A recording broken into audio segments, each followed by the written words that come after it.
Hey everybody, Hoosier Jedi here with another review for you. This time I'm actually reviewing two episodes together just to kind of catch up a little bit.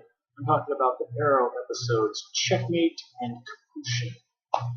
And boy, man, this is some dark stuff. I love it. I think this is some of the best episodes of the series so far.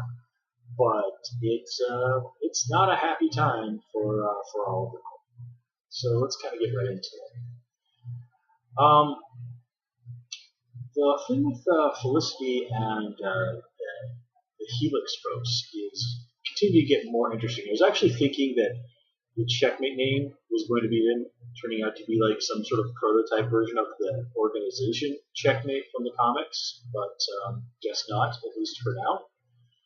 But Felicity, I mean, she's just getting deeper and deeper, and at least she's starting to realize that maybe these people aren't quite the altruists that I thought they were, especially when they start asking for the old quid pro quo. But given just how desperate the situation is, with rescuing a certain reporter and then later trying to find Oliver, Felicity doesn't have a whole lot of choice except to go along with these people because she desperately needs what they can provide. And this does, of course, lead her to doing stuff like hacking government drones. And Curtis is right to kind of get on her case a little bit about this. And as many people have pointed out, she, after all this time, doesn't seem to have quite realized that keeping secrets from other people on the team is not good. And I really like that when she and Oliver finally talk about it, he makes it seems like he's finally gotten that through his head that this never ends well when I keep secrets from my friends and family. And I just love how this is one of those situations where you expect Oliver to be completely furious, and instead he's not. He's trying to be as understanding as possible with Felicity in the situation, which frankly I think does really speak well to the character growth Oliver's had over the last couple of seasons. Now, of course, this is all balanced out by what we kind of see about his character in Kapiushon and what happens in the flashbacks with Russia. You see Oliver totally kill a bunch of guys. Oliver tortures a dude for information, and Anatoly kind of does point out, like, yeah, torturing people usually doesn't work. They'll say whatever they want. If you want to hear, just get you to stop. And then even the mobster is horrified that Oliver tortured a dude to death for practice. I mean, he flat out compares Oliver to Slade and Ivo from back on the island. It's just like, dude, you are turning into those guys. What is wrong with you? And Anatoly is absolutely right. I definitely did like that scene with Oliver getting the tattoo. That kind of does make it feel like Oliver really has accomplished something, even if that is proving himself to the Russian mafia. I wasn't too impressed with the Kovor's whole, I'm going to gas the Russian government and take over the country. It's like, dude, I don't think that's a realistic plan, but okay, it's a comic book show, I'm going to roll with it. The whole thing with tying Malcolm Merlin into all of this side leg, just because it's always fun to get to see John Farrell pop back up on the show, but also because this is the kind of thing that comic books do all the time, like the X-Men retcon Gambit into being a big deal part of the Mutant Massacre, even though that happened a number of years before he ever popped up in the comics.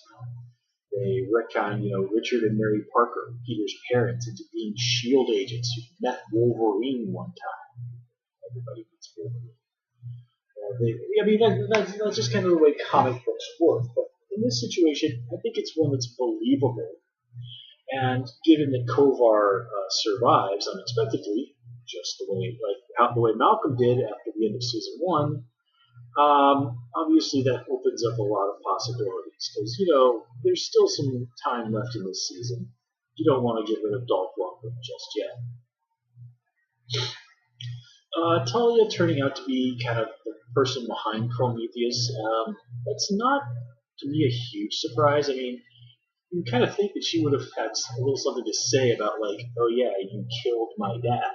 And turns out, yeah, she really did.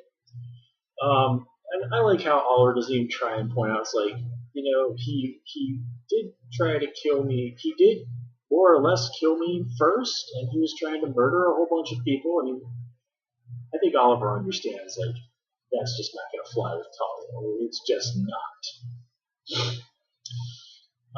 And I really did like the whole psychological torture thing that Prometheus has going on with Oliver and Kapiushon. And the whole ultimate revelation of it all. That, in a way, yeah, sure, Oliver did want revenge for the death of his father, but that a lot of it was just trying to find some sort of acceptable excuse, acceptable outlet to kill people. Of course, this is doesn't quite work so well with you if you kind of think about that. Prometheus himself is probably also more or less just looking for an excuse to kill people. He didn't seem to have known his father, and it doesn't really ring very true that he would care that much about the death of his father. I mean, that having something like Oliver having killed his dad just gives him an excuse to run around and kill people. So he does successfully point out that, you and I are really not that different, and that Oliver, you're not really a hero. You're just somebody who found an acceptable way to justify running around killing people because that's what you wanted to do. I do like stories that really highlight that the line between hero and villain is often a very, very thin one. And this episode does that wonderfully. Now, this whole thing with Evelyn, her pretending to break, I mean, I guess very quickly that was a ruse.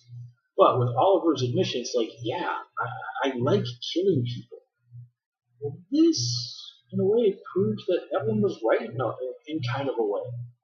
That she did see that in Oliver. That it's like, no, this isn't about your crusade. This is that you like doing these things. That you like killing people. Which, again, didn't seem to ring very true when she initially said it. It seemed like pretty serious BS.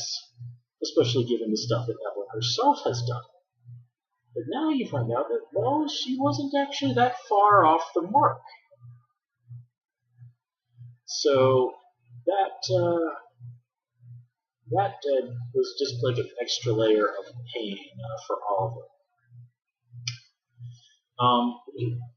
And just for a moment, I really like to point out, when you very simply Prometheus and Oliver being similar, do take note that Prometheus was kind of upset that Oliver revealed who he was to his wife, but he then killed her, which did upset him. But within minutes, he was back to, I am gonna make your life hell, Oliver Queen. So yeah, there's that.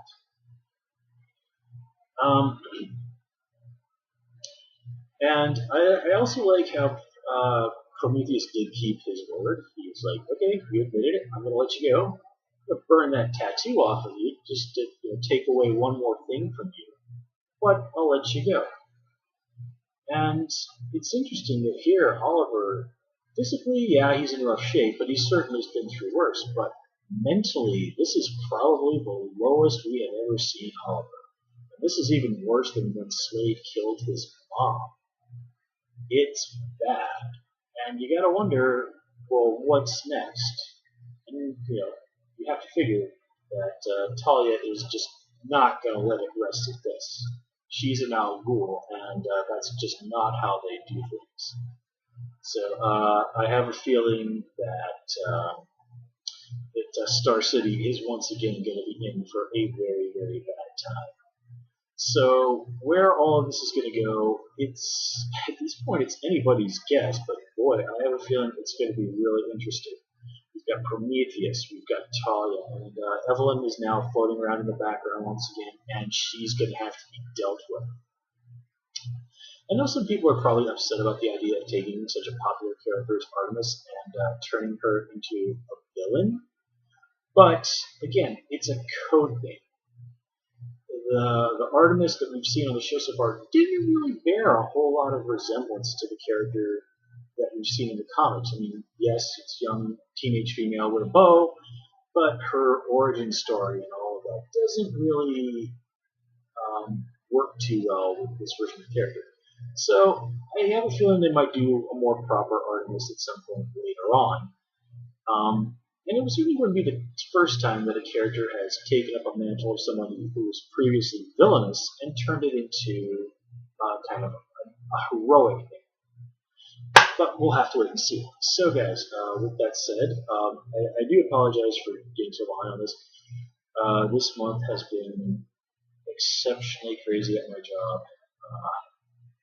I'm usually getting home until sometime right around 10 at night or a little bit before, and as you can probably imagine, at that point I just want to lay down and chill for a little while and go to sleep. But thankfully the worst is pretty much behind me at this point, and things should be a lot calmer from now on. So hopefully we'll keep things on track for the rest of the season. With that said, please comment, rate, and subscribe. Of course, you can follow me on Twitter and at Choose Your Jedi, and join me on Tumblr at Jedi Reviewer. Until next time, take care.